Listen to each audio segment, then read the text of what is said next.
하나님 말씀 보겠습니다. 은혜 받은 하나님 말씀은 야고보서 5장 우리 13절에서부터 16절 말씀이 되겠습니다. 은혜 받은 하나님 말씀 야고보서 5장 13절에서부터 16절 말씀입니다. 제가 가지고 있는 성경은 신약성경 376쪽입니다. 신약성경 376쪽 야고보서 5장 13절부터 16절까지 말씀이 되겠습니다. 다 같이 말씀 봉독하겠습니다. 너희 중에 고난당하는 자가 있느냐 그는 기도할 것이요 즐거워하는 자가 있느냐 그는 찬송할지니라. 너희 중에 병든 자가 있느냐 그는 교회의 장로들을 청할 것이요 그들은 주의 이름으로 기름을 바르며 그를 위하여 기도할지니라. 믿음의 기도는 병든 자를 구원하리니 주께서 그를 일으키시리라. 혹시 죄를 범하였을지라도 사하심을 받으리라. 그러므로 너희 죄를 서로 고백하며 병이 낫기를 위하여 서로 기도하라. 의인의 간구는 역사하는 힘이 금이니라. 아멘. 사랑과 은혜가 풍성하신 주 하나님 아버지 감사합니다. 오늘 아버지 2021년도 마지막 주일 예배로 주님께 영광 돌리게 하시면 정말로 감사합니다. 하나님 너무나 감사한 것은 2021년 동안 예배를 쉬지 않고 기도하며 주님 앞에 찬양하고 아버지 주님 앞에 나아가게 하신 것이 얼마나 감사한지 모르겠습니다.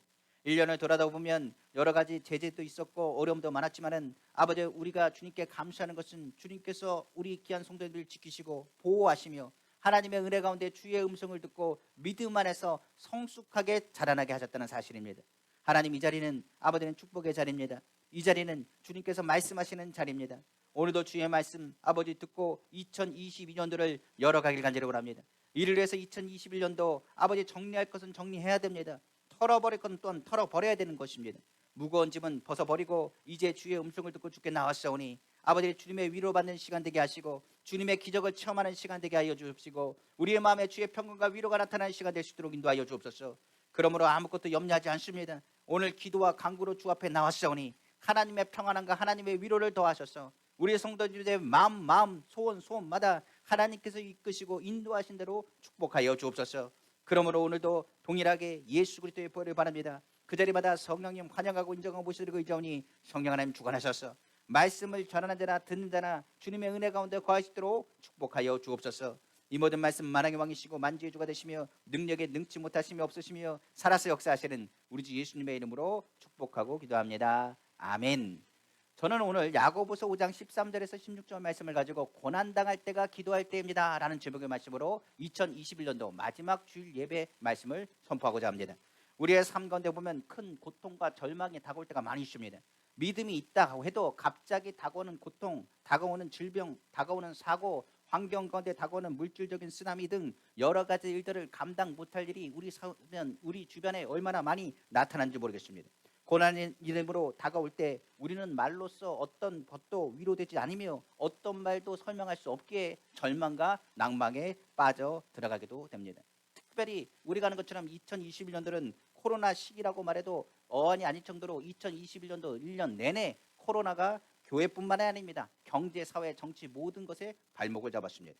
이러한 짓눌린 가슴을 부여안고 울부짖으며 하나님을 바라보는 사람도 있었고 주님 앞에 부르짖어 기도하는 사람도 있었으며 주님을 떠난 사람도 있고 주님을 멀리하는 사람들도 있었습니다. 많은 사람들이 저에게 찾아와서 묻기도 했습니다. 목사님 왜 이런 고난이 이 땅 가운데 아니 전 세계 가운데 나타납니까? 라고 묻는 사람도 있었습니다.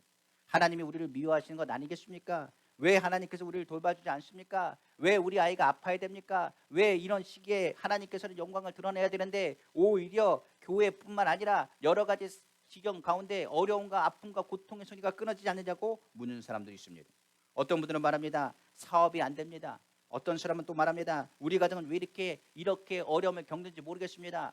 연애하는 사람도 그리고 싸우는 사람도 직장인들도 뿐만 아니라 여러 분야에 있어서 많은 사람들이 이렇게 묻게 됩니다. 꼬리와 꼬리를 물며 질문하는 이 질문에 제가 할 수 있는 말은 다른 방법이 없습니다. 기도밖에 없다는 말입니다. 그때마다 많은 성도님들이 이렇게 얘기합니다. 누구든 이런 말을 모르겠습니까? 기도해야 된다는 것은 우리도 압니다라고 이야기합니다. 그렇지만 정말로 본질적인 문제는 기도밖에는 답이 없습니다.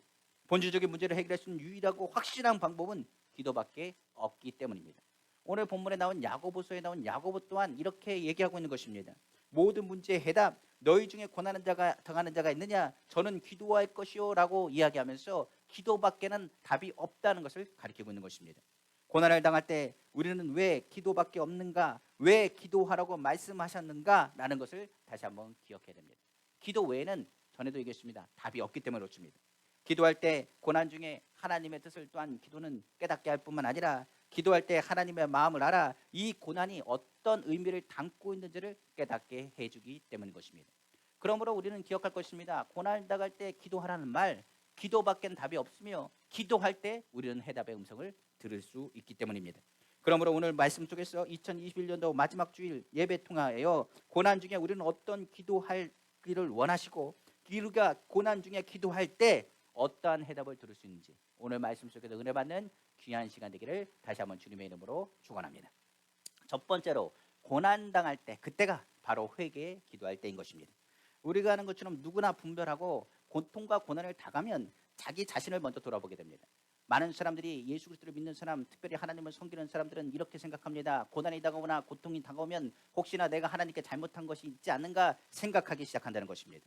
평소 때는 죄라고 생각하지 않는 것도, 평소 때는 죄라고 느끼지 않는 것도 고난과 고통이 다가오면 그 마음을 얼마나 찌르시는지, 그 마음 가운데 내가 하나님께 뭔가 잘못한 거 있지 않은가, 내가 무슨 범죄하지 않은가, 내가 지금 벌 받는 게 아닌가 라고 생각하는 사람들이 생겨나기 시작하는 것입니다.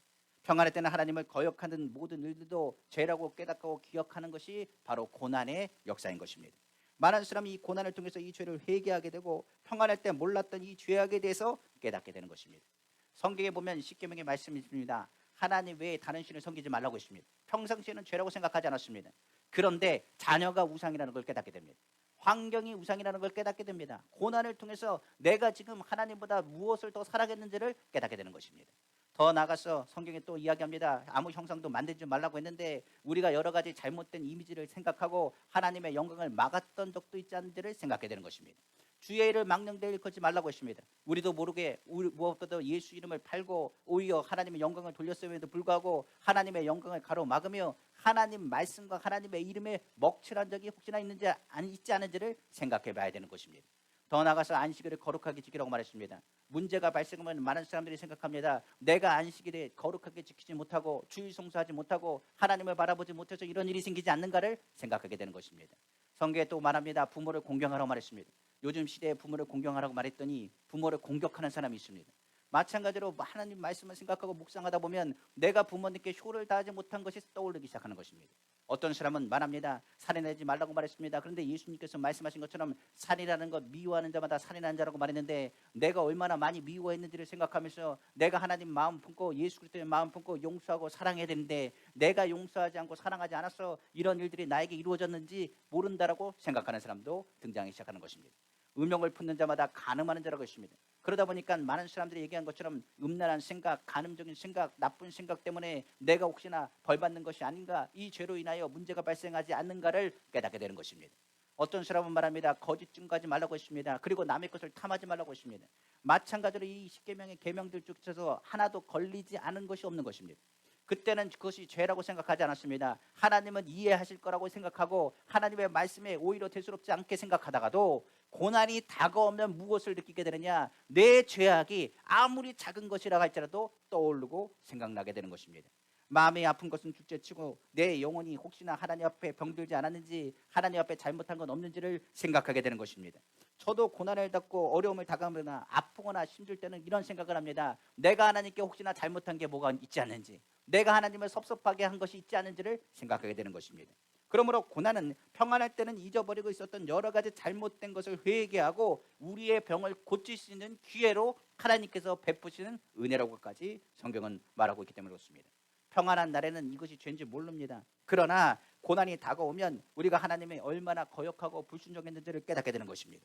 이것이 쌓이고 쌓이면 병들게 되고 급기야 하나님과 등지게 되며 영원히 주님을 떠나기 때문에 그렇습니다. 그러므로 고난을 받는 것이 나쁜 것이 아닙니다. 오히려 고난을 통하여 우리의 상황과 우리의 형편을 분명하게 알 수 있기 때문에 그렇습니다. 그러므로 주님은 폭풍우를 간혹 부르십니다. 그러므로 이 고난의 날이 다가올 때 원망과 불평하지 말고 하나님께 감사하며 믿음 안에서 나의 잘못된 것을 돌아보라고 성경은 말하고 있습니다. 성경에 말한 것처럼 고난은 인간이 견딜 수 없는 고통이 다가오는 것을 의미하며 이를 통하여 성경에 말하기를 죄인들이 주 앞에 자복하게 된다라고 성경은 또한 말하고 있습니다. 고통은 우리가 즐기라고 있는 것이 아닙니다. 우리가 감당할 수 없는 이런 괴로움 같은 풍랑은 오히려 통해하고 자복하는 기회를 만들어주며 우리에게 있었던 단단하게 굳어버린 위선을 깨뜨려버리고 고난의 채찍을 통하여 하나님 앞에 헌신하는 마음을 갖게 하기 때문에 그렇습니다. 그러므로 고난을 통하여 많은 이들은 이야기합니다. 천부여 손들고 옵니다. 하나님, 내가 주의 뜻대로 살겠습니다. 내가 욕심내지 않겠습니다. 흥하든지 쇠하든지 성하든지 하나님의 뜻대로 순종하며 살겠습니다. 내가 이 고난의 채찍을 통해서 하나님의 뜻과 하나님 중심으로 돌아가겠다는 믿음의 고백이 나타나는 것입니다. 그래서 성경에서는 이 고난을 통하여 의인에게 있어야 될 과정이라고 말하고 이 고난을 뭐라고 하느냐, 너에게는 유익한 일이라고 말했으며 특별히 하나님을 사랑하는 자는 반드시 이 고난의 과정을 통과하여 하나님의 일꾼으로 하나님께서 세우신다는 것을 성경은 또한 말씀하고 있는 것입니다. 그러므로 주께 적극적으로 하나님을 섬기겠다는 새로운 마음을 갖는 과정이 이 고난의 과정이 되는 것입니다. 그래서 간혹 우리의 마음을 어떻게 하시느냐, 갈아엎기도 하십니다. 이를 통하여 하나님이 쓰시는 좋은 밭 만들기 위해서 우리의 마음을 찌르기도 하시고 풍랑을 주시기도 하시고 육체의 가시를 주시기도 하십니다. 그러나 이 고난에 대한 대처법이 하나님에 대한 죄악, 하나님에 대한 잘못된 것을 회개하고 돌아온다면 하나님은 이를 통하여 하나님의 기뻐하시는 일들을 더하여 주신다고 성경은 말하고 있는 것입니다. 그러므로 고난 중에 우리가 해야 될 것은 바로 회개의 기도요, 회개의 고백이라고 말씀하며 이 회개를 통하여 하나님께서 우리를 의롭게 하시고 의인의 기도는 역사하는 힘이 큰 것처럼 하나님의 역사를 이루게 하여 주시는 것입니다. 야고보서 5장 5절에서 16절 말씀입니다. 믿음의 기도는 병든 자를 구원하니 주께서 그를 일으키시리라. 혹시 죄를 범하였을지라도 사하심을 받으리라. 그러므로 너희 죄를 서로 고백하며 병이 낫기를 위하여 서로 기도하라. 의인의 간구는 역사하는 힘이 큼이라고 성경은 말하고 있는 것입니다.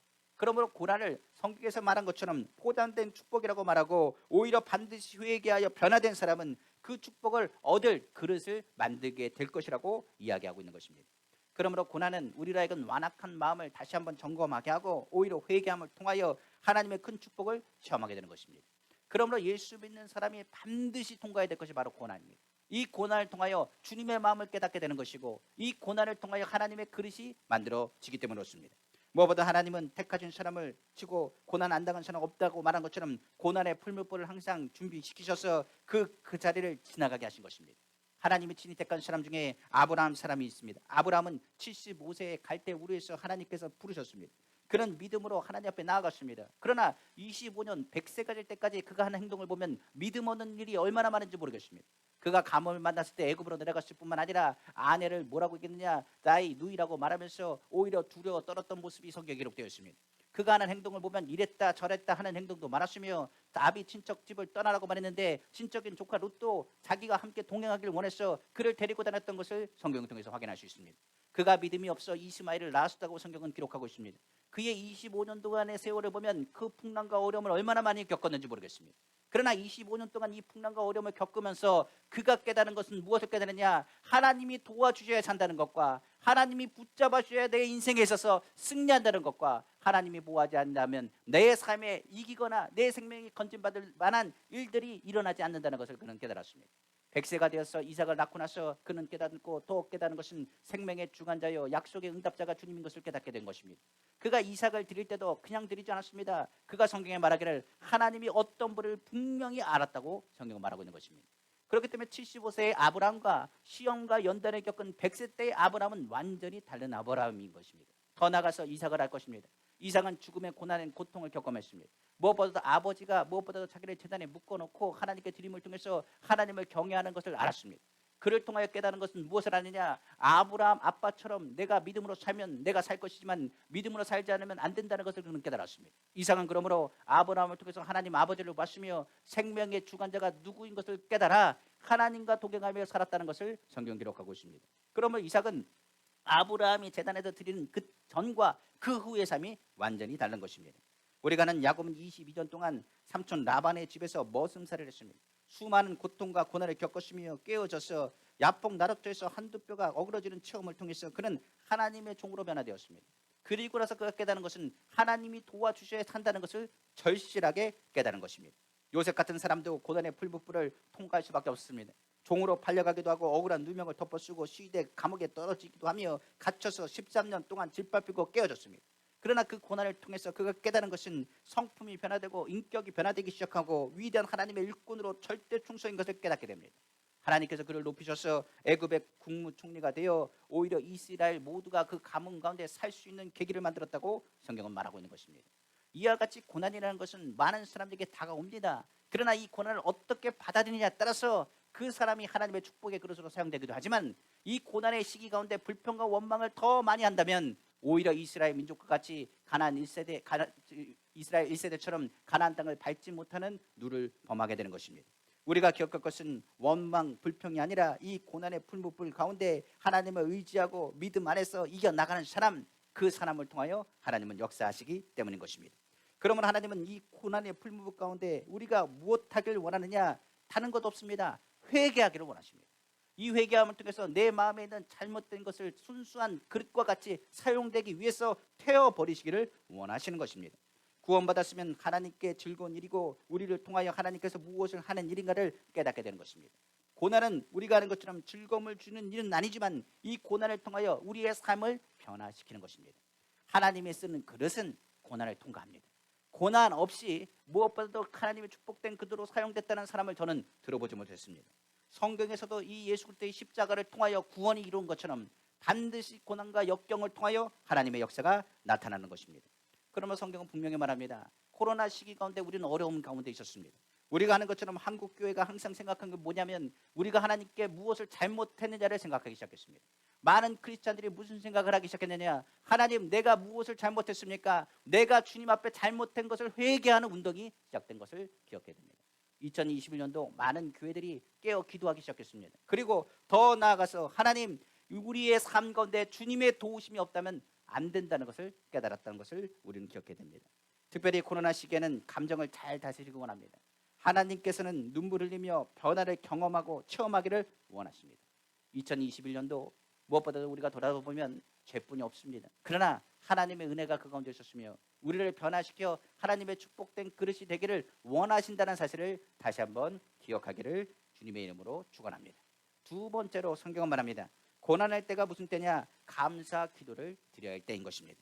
평안할 때는 모든 것이 환경적인 축복을 그렇게 귀하게 생각하지 않습니다. 그러나 어려움이 다가오면 태양 뜨는 것도 물을 마시는 것도 모든 것 하나하나가 거저 주어진 것이 아니라는 것을 깨닫게 되는 것입니다. 가정을 떠나면 그 가정이 얼마나 소중한 것을 깨닫게 되는 것처럼 무엇보다 우리 가운데 어려움과 염려가 다가올 때는 우리에게 거저 주어진 것이 거저가 아니라는 것을 깨닫게 되는 것입니다. 오늘도 우리가 하는 것처럼 날씨가 굉장히 춥습니다. 그런데 이 날씨가 추운 가운데도 집에 가서 물을 틀면 뜨거운 물이 나옵니다. 얼마나 감사한지 모르겠습니다. 평상시에 우리가 느끼지 못하는 것도 우리가 이제 돌아다 보면 모든 것이 다 감사할 일이라는 것을 깨닫게 되는 것입니다. 어느 청년이 병에 걸려서 무엇보다도 죽을 날만 잡아놨습니다. 그가 죽을 날만 잡아놓은 그 가운데 그가 고백하며 쓴 글이 있습니다. 이렇게 글을 썼다고 합니다. 다시 한번 인생을 곰곰이 생각해보니 얼마나 인생이 아름다운 것인지 나는 느꼈다. 이렇게 써더라고요. 그러면서 말하기를 물 한 컵을 마시더라도 이것을 빨리 마시지 않고 입에 넣어서 이것을 물맛을 보며 생각하며 마신다.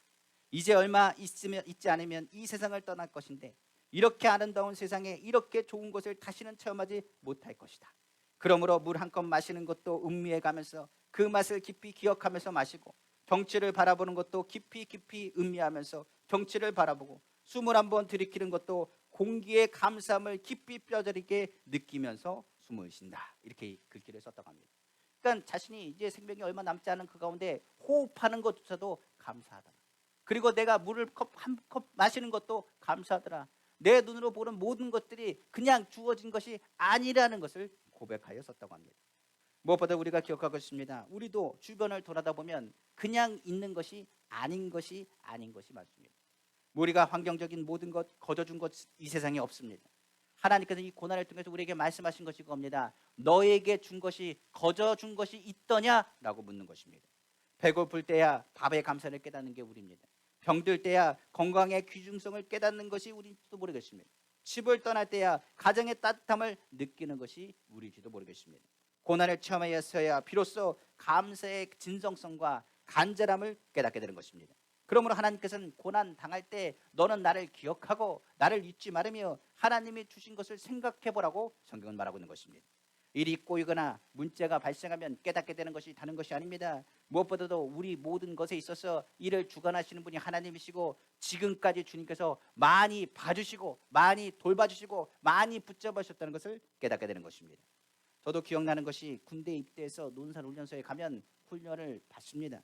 우리가 너처럼 훈련을 받기 전에 우리 담벼락 하나가 있는데 담벼락 가기 전에는 부모님과 인사할 때만 해도 거기 있는 사람들이 그래도 인격적이고 이렇게 대우해 줍니다만 담을 한번 딱 건너가기 시작하면 엎드려 뻗쳐를 시키고 나서 그 다음에 앉았다 일어났다 하기 시작해서 너희 정신들을 고쳐야겠다라고 얘기합니다. 그리고 소리를 바락바락 지키기 시작하면서 자기 옷을 싸라고 말하고 이제 우편으로 보내라고 말합니다. 그러고 나면 이제 아이들이 훈련소에서 뛰다가 돌아오면 다 한숨을 쉽니다. 내가 이곳에 왜 왔는지 모르겠다부터 시작해가지고 막 원망 불평하기 시작합니다. 그러면 한 명이 딱 와서 뭐라고 하느냐, 한 상병 정도 되는 사람이 빨간 모자를 쓰고 와가지고 종이를 한 장씩 나눠줍니다. 그러면서 여기다가 뭐를 쓰라고 하느냐, 편지를 하나씩 쓰라고 하는데 부모님께 잘 있다고 편지를 쓰라고 시킵니다. 그러면 옆에서 주변을 둘러봅니다. 그러면 옆에 있는 사람도 보고 하면서 베끼기 시작하는 겁니다. 그럼 뭐라고 쓰나 보면 저도 옆에 있는 사람 동기들을 보고 쓰면 이렇게 씁니다. 부모님 그동안 얼마나 감사한지 모르겠습니다. 그동안에 내가 너무 철이 없었습니다. 내가 너무 잘못했습니다 하면서 막 글귀를 쓰기 시작합니다. 한숨을 푹푹 쉬던 그 사람들이 모두 다 집에 편지를 쓰는데 그렇게 효자들이 될 수 없습니다. 구구절절하게 부모님께 감사한다. 부모님 슬하에 사랑받았던 거에 깊이 감사드립니다. 내가 돌아가면 부모님께 효도를 다 하겠습니다. 얼마나 효자처럼 이렇게 쓰는지 모르겠습니다. 그러니까 거기서 갇혀 있다 보니까 얼마나 내가 누리던 모든 것이 자유롭지 않았다는 것, 자유로운 것이 거저 주어진 것이 아니라는 것을 깨닫게 되는 것입니다. 저도 군대 들어가서 참 감사할 분들, 감사가 얼마나 감사한지, 그리고 공부하고 학교 다닌 것이 얼마나 축복된 일인지를 깨달았습니다. 사회가 안 좋다고 말합니다. 나라가 이 모양이냐라고 얘기할지 모르겠습니다만 그래도 지금 우리가 사는 나라 축복된 나라입니다. 얼마나 감사한 일이 많은지, 오늘 아까 얘기한 것처럼 한파 중에서도 뜨거운 물이 나오는 나라, 그리고 우리의 삶 가운데도 이 시간에 이런 가운데 따뜻하게 예배 드릴 수 있는 것이 얼마나 감사한 일인지 모르겠습니다. 하나님께서 우리에게 말씀하신 부분이 바로 여기 있습니다. 고난이 다가올 때 너희의 자세가 중요하다는 것입니다. 많은 사람들이 하나님의 은혜를 기억하면 감사가 나오고 그 감사를 통해서 하나님의 구원을 보이십니다. 우리가 하는 말씀처럼 감사로 전제가 하나님을 영화롭게 하니 그 얘기를 옳게 하는 자에게 하나님의 구원을 보이신다고 말씀하셨습니다. 그런데 그 앞구절을 우리가 잊어버리는 데가 있습니다. 많은 사람들은 시편 50편 23절 말씀만을 기억하고 그 말씀만을 좋아서 암송합니다. 그러므로 우리가 감사하며 살면 하나님께서 구원을 보이신다라고 말하지만은 22절 말씀에 뭐라고 얘기했느냐, 하나님을 잊은 자에 대한 부분들을 얘기합니다. 하나님의 잊은 자라는 것은 하나님께 감사, 하나님의 은혜를 완전히 잊어버린 사람을 말합니다. 그렇게 된 사람들을 향해서 너희를 찢어버릴 것이고 내가 너에게 말한 것처럼 너희를 건질 자가 없게 될 것이라고 말합니다. 그러니까 고난 가운데 감사를 잊어버린 사람, 하나님께 감사할 걸 잊어버린 사람, 그 마음이 찢어질 뿐만 아니라 아무도 너를 건져주지 못할 것이라. 그러나 감사하는 사람은 그를 건져줄 것임을 강조하고 있는 것입니다. 한번 성경 보겠습니다. 시편 50편 22절에서 23절입니다. 하나님을 잊어버린 너희여 이제 이를 생각하라. 그렇지 아니하면 내가 너희를 찢으리니 건질 자 없으리라. 아까 본문 말씀이 하나님을 잊어버린 사람, 하나님의 감사를 잊어버린 사람은 어떻게 된다고요? 아무도 건질 자가 없습니다. 그를 오히려 그 고난 가운데 찢어버리시겠다고 말씀하십니다. 그러나 23절입니다. 감사로 제사를 드리는 자가 나를 영화롭게 하느니 그 행위를 옳게 하는 자에게 내가 하나님의 구원을 보리라. 성경 말하고 있습니다. 그러나 그런 와중에서도 감사하는 사람, 그 행위를 옳게 하는 사람, 바른 길로 가고자 감사하며 하나님의 은혜를 기억하는 사람, 그 사람은 하나님의 계획하신가 구원을 맛보게 될 것이라고 성경은 말하고 있는 것입니다. 우리의 삶을 한번 돌아보면 됩니다. 조금만 잘못하면 우리들은 감사할 것을 잊어버릴 때가 많이 있습니다. 감사를 하지 않는 사람은 향기가 없는 꽃과 같으며 울지 않는 새와 같은 것이라고 말했습니다. 인생에 감사가 없으면 우리가 살아가는 모든 것의 맛도 잃고 행복도 잊어버리게 되는 것입니다. 그러나 감사하면 하나님의 구원의 손길을 체험할 뿐만 아니라 감사함을 통하여 그 고난과 고통의 모든 시간들을 지나가며 승리를 맛보게 된다라고 성경은 말하고 있는 것입니다. 이러므로 감사하는 사람을 만들기 위해 하나님은 고난을 사용하십니다. 옛말에도 이런 속담이 있습니다. 귀한 아이에게 여행을 시키라는 말이 있습니다. 이런 사랑스럽고 귀한 자식에게 힘든 여행을 하게 함으로써 세상살이의 힘든 경험을 하게 만들라는 의미입니다. 여행을 떠나면 아무래도 먹는 것, 그리고 쉬는 것, 자는 것, 이 모든 것이 불편할 것입니다. 무엇보다도 그 가운데서 무엇을 알게 되느냐, 내가 주어졌던 모든 것이 귀한 것이고 감사할 것인 것을 깨닫게 된다는 의미를 담고 있는 것입니다. 그러므로 주님께서 말씀하십니다. 고난이 핥히고 한 자리, 그 자리에 불평과 원망을 하지 말고 오히려 감사를 깨닫게 되는 것, 그것을 주님이 원하시는 것입니다. 너무나 많은 사람들이 오늘 이 세상 살면서 자기 환경 가운데 없는 것을 발견하고 원망과 불평을 합니다. 자기 남편에게 능력이 없다 말합니다. 자기 연애가 무엇보다도 능력이 없다 말합니다. 오히려 자기 자식들을 왜 이렇게 나에게 이렇게 이런 자식들을 주셨는지 모른다고 원망합니다. 우리가 아는 것처럼 주변 한번 둘러보십시오. 우리는 태어났을 때부터 모든 뉴스 그리고 인터넷 그리고 모든 내용들 매스컴 기사 할 것 없이 부정적인 소리를 듣고 태어났습니다. 저희 아이들에도 이런 얘기합니다. 무슨 얘기하느냐, 너희들 보니까 너희 그 다음 세대에 태어난 아이들은 그렇게 생각할지도 모르겠다. 환경이 너무나 안 좋아서 마스크를 쓰는 것이 아예 당연하게 생각하는 시대가 온 것 같다라고 이야기했습니다. 지금 우리는 이 마스크 전의 시대는 압니다만 지금 태어난 아이들은 당연히 태어나면 마스크를 쓰고 태어나는 줄 알 겁니다. 마찬가지로 사람이라는 것이 태어나서 무엇부터 듣기 시작하느냐, 부정적인 말을 듣기 시작하고 부정적인 기사들을 듣기 시작하기 때문에 오히려 매스컴의 기사들을 보면 좋은 내용들이 담겨져 있지 않습니다. 그러다 보니까 사람들은 감사하는 법을 점점 잊어져 가는 것입니다. 당연하게 주어진다라고 얘기합니다. 당연하게 해줘야 된다라고 생각할지도 모르겠습니다.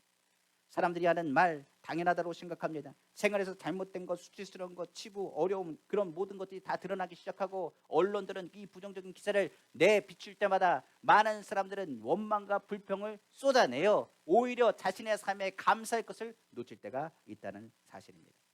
그러나 이런 부정적인 생각들은 결과적으로 자신을 파괴하고 고난이 당할 때 선동되어서서 그것에 대해서 원망과 불평하는 그 목소리를 크게 낼 뿐입니다. 그러나 우리가 기억할 것은 이 고난이 다가올 때 원망과 불평의 자리를 바라보는 것이 아니라 나에게 무엇이 주어졌는지를 생각하고 감사할 것을 찾아봐야 되는 것입니다. 자녀들이 건강하면 그 건강한 것을 통해서 감사해야 되는 것입니다. 환경 가운데 어려운 가운데도 아까 얘기한 것처럼 뜨거운 물이 나온다면 감사해야 되는 것입니다. 오늘 또한 같이 식사를 할 수 있고 그리고 저녁에 만날 자녀가 있고 연락할 사람들이 있다는 것은 축복된 일인 것입니다. 휴대폰을 보면 우리가 여러 가지 불평과 원망의 기사를 보지 말고 내가 무엇보다도 나에게 관련된 사람들이 얼마나 있는지 그 전화번호만 확인해도 하나님께서 나에게 많은 관계된 사람들 통해서 축복받은 사람인 것을 알게 될 것입니다. 2020년, 21년도를 지나면서 코로나 기간 동안에 저는 예배가 얼마나 간절하고 예배가 얼마나 축복된지를 생각하게 됩니다. 2021년도 1년 내내 금요일 철야부터 수요 예배 그리고 주일 성소 한 번도 어기지 않고 귀한 재단에서 예배 드릴 수 있다는 것이 얼마나 축복된 일이고 감사한 일인 것을 생각하기 시작했습니다. 제가 예전에 마포대교구에서 교구장으로 사역했을 때 일입니다. 그때 기도처를 했는데 기도처를 어디 했느냐, 지하에 이제 기도처를 이제 하기 시작했습니다. 그때 이제 권사님 한 분이 내가 열심히 신앙생활 하겠다고 다짐하고 결심하신 분이 한 분 있습니다. 근데 결심해놓고 안 나오셨습니다. 그러니까 얘기 들어보니까 무릎 연골에 문제가 있어서 계단을 사용할 수 없기 때문에 못 간다는 얘기였습니다. 신방을 갔습니다. 그래서 기도를 해드리려고 이제 신방을 갔습니다. 그때 저한테 이런 말씀을 하시더라고요. 목사님, 기도 좀 빡세게 해주십시오. 기도를 빡세게 해주셔가지고 교회에 나올 수 있도록 목사님 기도해 주셔야 됩니다. 그러면서 이렇게 얘기합니다. 열심히 기도 좀 해주십시오 라고 말하면서 무슨 얘기했느냐, 내가 열심히 좀 신앙생활 좀 한번 하려고 그랬더니 열심히 기도 좀 하려고 했더니 사탄이 미리 알고 자신을 막는 거랍니다. 자신을 막아가지고 내가 기도하려고 했더니 무릎 연골이 안 좋아지고 내가 기도하려고 마음을 먹었더니만 사단이 나를 흔들어 놓습니다. 그리고 잠시 후에 또 뭐라고 말씀하시냐, 왜 지하에 기도처를 했는지, 왜 지하에 기도처를 해가지고 내가 걸어가기 힘들고 어렵습니다. 그것만 해였으면 내가 또 가서 열심히 기도했을 텐데요 라고 얘기했습니다. 그래서 제가 그 얘기를 듣고 나서 네 그렇군요. 그러고 나서 머리에 손을 얹고 간절히 기도해 드렸습니다. 한참을 기도해 드렸는데 눈물을 흘리면서 이렇게 말씀하십니다. 목사님 말씀이 맞습니다. 그러면서 이렇게 뜬금없이 말씀하십니다. 기도처 언제든 갈 수 있는 줄 알았는데 후회스럽습니다. 그때 한 번이라도 더 갈 걸 내가 잘못했습니다. 내가 감사하지 못했습니다. 모든 것이 하나님의 은혜라는 걸 몰랐습니다. 회개하시더니 감사 기도로 바뀌시더라고요. 아까 좀 전만 해도 왜 지하에 기도처가 있느냐부터 시작해가지고 사단이 막느냐고 이야기하면서 원망 불평했던 그 권사님이 갑자기 회개의 눈물을 흘리면서 감사 기도를 하시기 시작했습니다. 제가 도대체 무슨 말 했는지 몰라가지고 물어봤습니다. 제가 무슨 말 했는데 그렇게 우시고 감사하시고 아까랑 태도가 틀리세요? 라고 물었어요. 그랬더니 권사님이 그렇게 얘기합니다. 목사님이 회개하고 감사하라고 하시면서 제게 이렇게 기도해 주셨습니다. 이 핑계 저리 핑계 거짓말하는 것을 하나씩 하나씩 조목조목 말씀하고 기도하시는데, 제가 아프다고 못 간다 그러고 이것 때문에 못 간다고 했던 얘기들을 고스란히 얘기하면서 깜짝 놀랐습니다. 그러면서 하나님이 아신다는 그 말씀과 함께 그 당시 교회 가기 싫어서 아프다는 핑계를 굉장히 많이 냈습니다. 근데 진짜 아프고 나니까 말이 씨가 되고 이를 통하여 이렇게 고생합니다. 그러면서 내가 원망 불평했던 것을 회개합니다. 그 당시에는 몰랐습니다. 마귀가 막는 게 아니라 나의 마음에 하나님의 은혜를 잊은 것을 깨달았습니다. 많은 사람들이 신앙생활하면서 많은 사람들이 누구 핑계대느냐? 마귀 핑계댑니다. 사단의 역사가 있어서 그렇습니다. 흑암의 권세 때문에 그렇습니다. 그럽니다. 그런데 성경에 말할 때 마귀 핑계대지 말라고 말합니다. 오히려 뭐라고 그러냐? 내 자신의 마음을 보라고 말씀하고 있습니다. 성경에 보면 이스라엘이 무엇보다도 가나안 땅을 밟기 전에 이 시대가 지나가는 상황이었습니다. 모압 왕 발락이 무엇을 얘기하느냐? 이 발람이라는 선지자를 통해서 말하기를 이스라엘이 축복받는 민족이다. 하나님께서 그를 축복해서 그들이 번성되었으며 그들이 애굽에서 건져 나온 이야기부터 시작해서 하나님이 역사하시는 민족이고 축복받은 민족입니다. 그러니 발람, 당신 하나님의 종 아닙니까? 가서 산의 꼭대기에 올라가 이스라엘을 저주해 주십시오라고 말했습니다. 그러자마자 발람이 그것에 대해서 마음이 흔들리고 그들을 저주하기 위해서 산에 올라갔다가 오히려 하나님께서 말씀하신 그 음성을 듣고 나서 그 민족을 축복하기 시작합니다. 그때 하는 얘기가 뭐냐면 복술도 어떤 점괘도 어떤 것들도 이스라엘을 흔들지 못할 것이며 이스라엘을 저주하지 못하고 그 민족은 축복받을 것이라. 어떤 악한 모든 것들로 저주한다 할지라도 이스라엘은 저주받지 않는 하나님이 축복된 백성인 것을 선포하게 됩니다. 발락 왕이 그 말 때문에 흥분하고 화가 나서 발람에게 말합니다. 어떻게 저주하라고 올라갔더니 축복의 말을 선포합니까? 라고 얘기했더니 발람이라는 선자가 말하기를 이렇게 얘기합니다. 하나님께서 축복하기로 작정한 사람을 제가 어떻게 저주합니까? 하나님께서 축복하기로 작정한 민족을 어떻게 내가 저주합니까? 하나님께서 말씀하셨습니다. 이스라엘을 축복하는 자는 축복을 받을 것이고 이스라엘 저주하는 자는 저주를 받을 것이라 했습니다. 그러므로 나는 하나님의 말씀만을 선포할 뿐입니다 라고 발람이 내려옵니다. 여기서 얘기합니다. 사단의 권세가요, 예수 믿는 사람 건든다고 생각하십니까? 못 건드립니다. 머리털 하나도 건들지 못합니다. 중요한 것은 이스라엘 민족은 이렇게 축복받기로 작정한 민족이었습니다. 그런데 거기서 문제가 발생합니다. 모압 열들과 눈이 마주치기 시작한 것입니다. 그리고 나서 이스라엘이 뭐 하기 시작하느냐? 죄를 짓기 시작합니다. 탐욕과 음욕이 그 가운데 들어가기 시작하고 우상숭배가 들어가기 시작합니다.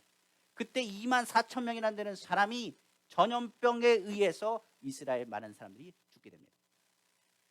성경 분명히 얘기합니다. 어떤 상황에도요 이스라엘을 막을 자가 없었습니다. 복술이요, 점술이요, 어떤 죄악된 모든 것을 통원해도 이스라엘은 무너지지 않았습니다. 그런데 이스라엘의 마음이 무너지고 이스라엘이 죄를 졌을 때 축복되기로 작정한 민족이라고 할지라도 하나님은 징계의 몽둥이를 들으시는 것입니다. 중요한 것은요, 징계를 받는다는 건 하나님이 그 마음을 돌이키기 원하시기 때문에 그렇습니다. 우리가 고난을 받는 것, 역경 가운데 있는 것, 사단의 책임, 흑암의 권세의 책임, 누구의 잘못이라고 얘기하면 안 됩니다.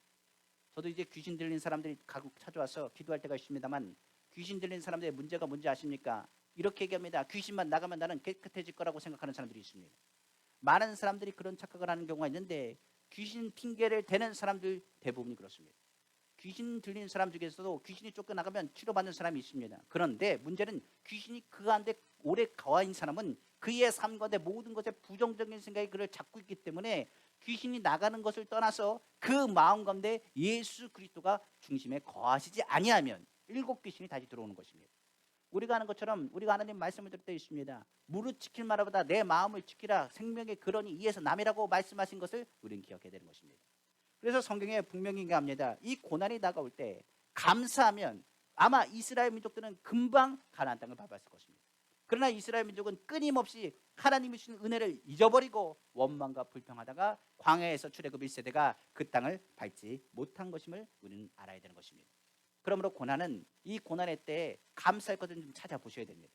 이 땅에 살아가는 모든 것이 부정적인 기사여 부정적인 내용일지 모르겠지만 하나님의 말씀 속에 우리에게 주시는 말씀은 감사할 것이 우리 가운데 얼마나 많다는 것, 최소한 예수 그리스도의 십자가의 보혈로 우리를 덮으시고 싸매신 그 은혜와 사랑을 기억한다면 더욱 감사함으로 나아가신 우리 귀한 성도님 다 되시기를 주님의 이름으로 축원합니다. 그러므로 고난에 다가올 때 감사하는 것은 좋은 약을 먹는 거랑 똑같습니다. 감사로 그 고난을 받아들이면 우리 마음 가운데 그 모든 것이 소화되어서 인격적으로 환경적으로 변화를 일으키고 무엇보다 하나님의 중요한 양약이 되어서 우리로 하여금 힘과 능력이 되는 것입니다. 그러나 감사하지 않으면 양약이 아닙니다. 원망과 불평하면 그 고난은 우리에게 뭐가 되느냐? 독초가 되어서 우리를 도둑질하고 죽이고 파멸시키고 말게 되는 것입니다. 그러므로 마음에 고난이 다가오면 그것이 양약이 될지 독초가 될지는 누구에게 달렸느냐? 우리 마음 가운데 있다는 것을 기억해야 될 줄 믿습니다. 똑같은 고난을 당해도 고난에 못돼지고 파괴되고 무너진다면 무슨 의미가 있겠습니까? 오히려 이때가 그러므로 감사할 때인 것입니다. 2021년도를 바라보면서 저는 2021년도 예배 드릴 수 있다는 것이 얼마나 감사한지 모르겠습니다. 2021년도는 예배가 더욱 회복되고 더욱더 부흥하고 하나님의 역사가 인도하심이 나타날 것을 기대합니다. 무엇보다 오히려 2021년도에 있었던 코로나가 우리 교회는 뭐가 되느냐? 양약이 되어서 더 힘이 되고 하나님의 역사가 나타날 줄로 믿습니다.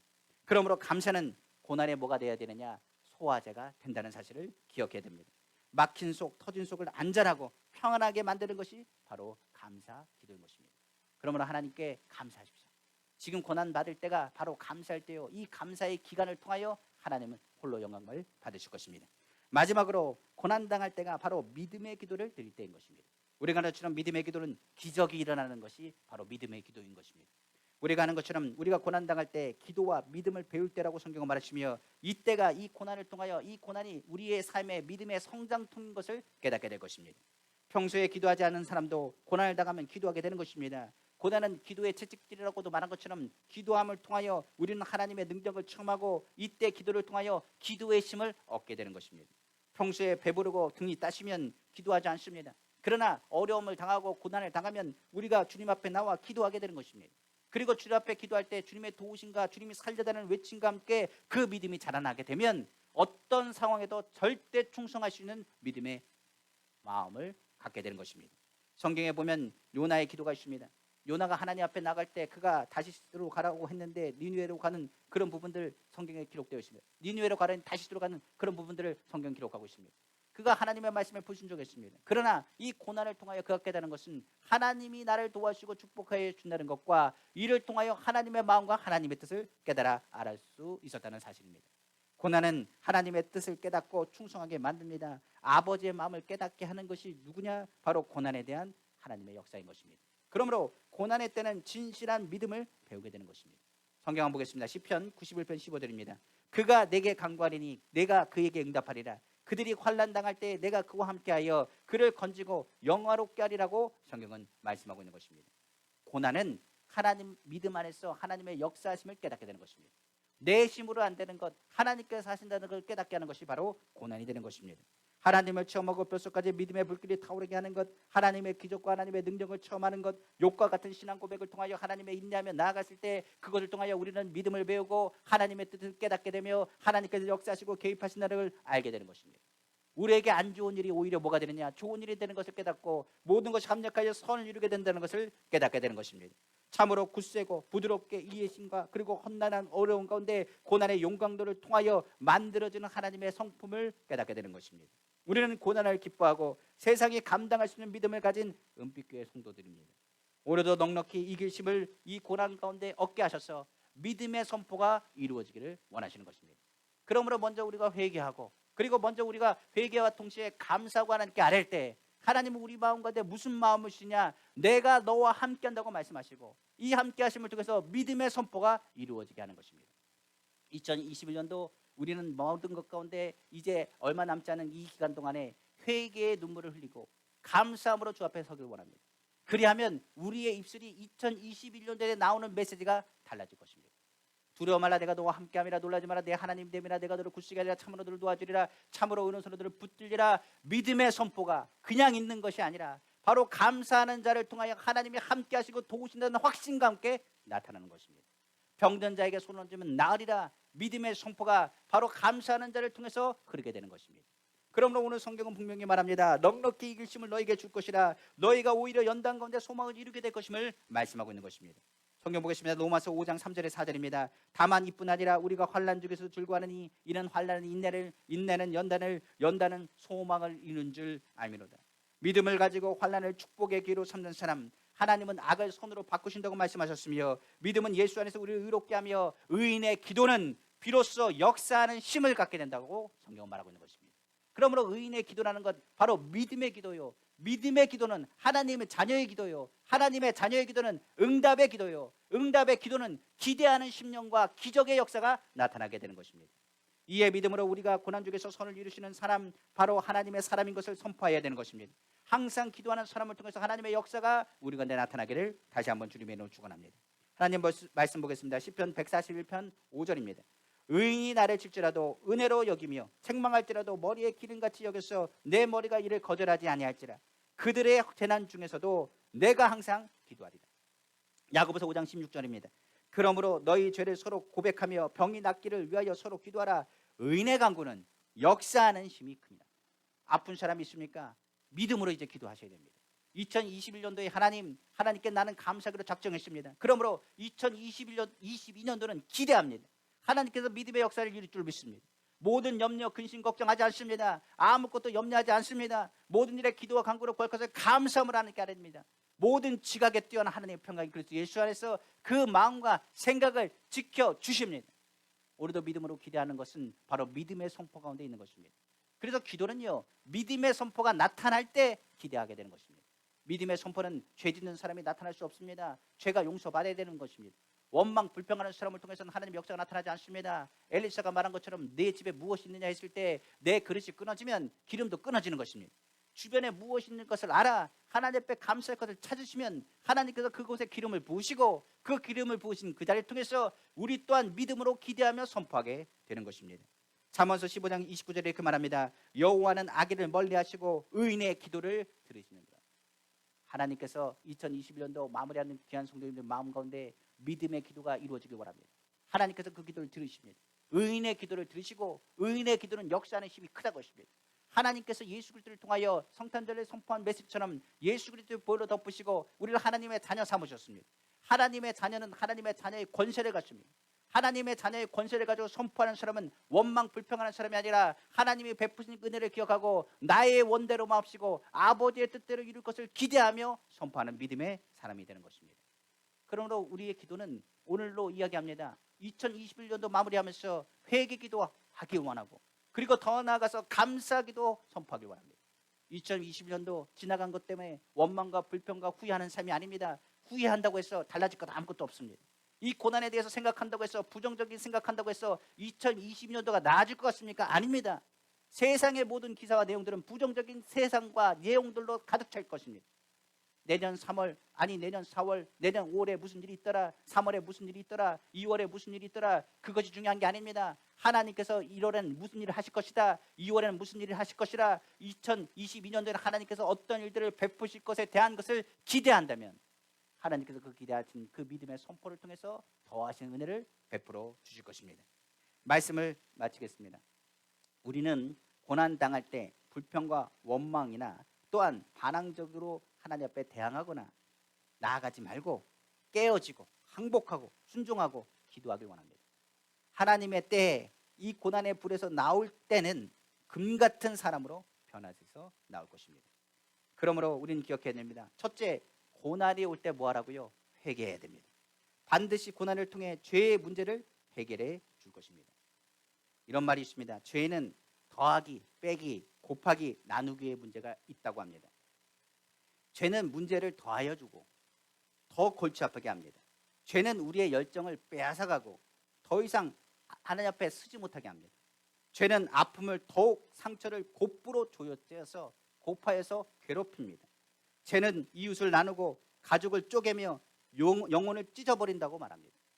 그러나 이러한 문제의 고난에 대해서 성경은 말합니다. 회개가 답입니다. 우리의 삶 가운데 죄에 더하기, 빼기, 나누기, 곱하기로 우리를 쥐어뜯는다고 할지라도 기도하는 사람은 이 죄의 모든 문제에 곱하기 0이 하게 하셔서 영원히 사는 하나님의 역사가 나타날 줄로 믿습니다. 둘째로 고난이 올 때 더욱 감사 기도할 때입니다. 감사를 통해 우리에게 주어진 모든 것들에 들어있는 하나님의 사랑을 느끼게 될 것입니다. 마지막으로 고난이 올 때가 믿음을 배울 때요 성장할 기회라는 사실을 잊지 말기를 원합니다. 오늘 본문에 야고보서 5장 16절 이하에 보면 엘리야가 나옵니다. 그가 3년 6개월 동안 가뭄에 대해서 기도하고 나아갔습니다. 그 3년 6개월의 가뭄은 어떻게 보면 이스라엘에게는 고통과 고난의 시간인지도 모르겠지만 그 시간은 회개의 기회였으며 택하신 하나님의 감사의 기회를 주님이 만드시는 상황이었습니다. 오히려 엘리야가 믿음으로 기도했을 때 하나님께서는 3년 6개월의 가뭄을 깨뜨리시고 그곳에 비를 내려주었습니다.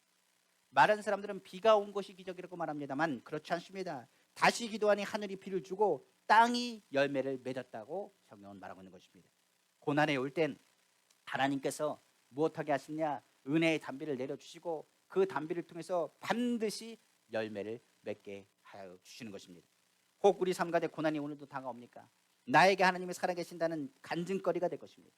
나의 믿음의 고백을 통하여 더욱 견고하게 하실 것입니다. 하나님을 인정하는 사람은 이 고난을 통하여 하나님께서 그를 더욱 높이실 것입니다.